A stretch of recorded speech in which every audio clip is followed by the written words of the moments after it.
Hello bachcho, let's start the question. And the question says, why is not law of independent assortment always valid for two or more phenotypical traits of an individual? So let us start with our key concept. The key concept of this question is law of independent assortment. Law of independent assortment so अब ये law क्या है? ये आपका law दिया था Mendel ने, and the law of independent assortment states that जो एलील्स होते हैं of different genes, alleles of different genes are inherited, वो इनहेरिटेड होते हैं independently, inherited independently within the organisms जो प्रोड्यूस करते हैं, आपके रिप्रोड्यूस करते हैं सेक्सुअली. सो इस लॉ के according, law of independent assortment के अकॉर्डिंग जो अलील्स हैं ऑफ टू और मोर जीन्स वो आपके सॉर्टेड होते हैं into gametes, sorted into gametes independent of each other, independent of each other. That is why इस लॉ को हम बोलते हैं लॉ ऑफ इंडिपेंडेंट असॉर्टमेंट. जो अलील रिसीव करता है for one gene, it does not influence the allele received for another gene. So Mendel experiment ने always portray करा है कि जो कॉम्बिनेशंस होते हैं ट्रेट्स के ऑफ अ प्रोजेनी वो ऑलवेज डिफरेंट होते हैं from the parental trait. So अब रीजंस क्या थे? Reasons for the reasons for independent assortment, इसके रीजंस क्या थे? इंडिपेंडेंट असॉर्टमेंट्स टेक्स प्लेस करते थे during the process of meiosis.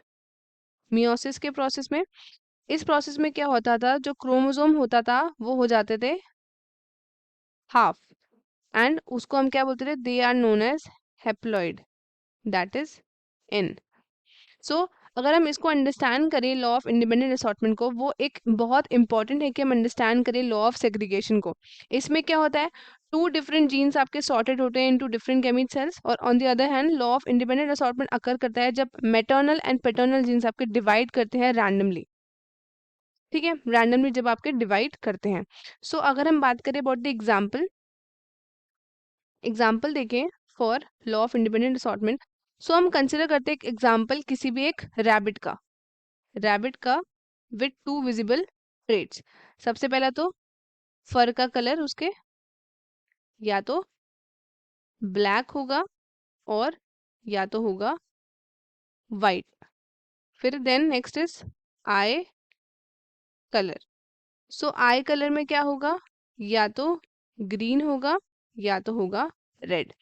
अब दो हाइब्रिड रैबिट्स क्रॉस कराए, दोनों रैबिट्स के पास जीनोटाइप था. अगर दो हमने क्रॉस कराए तो दोनों के पास जीनोटाइप था capital B small B, capital G small G, ये था इनके पास. अब ब्रीडिंग से पहले हर एक रैबिट ने प्रोड्यूस करे गैमेट्स. इस प्रोसीजर के दौरान जो एलील्स थे वो सेपरेट हुए and the copy of each chromosome वो आपके असाइंड हुए फॉर डिफरेंट गैमेट्स. इसका मतलब regardless of the parental phenotype जो बेबी रैबिट्स थे वो इनहेरिट करते different combination of the traits.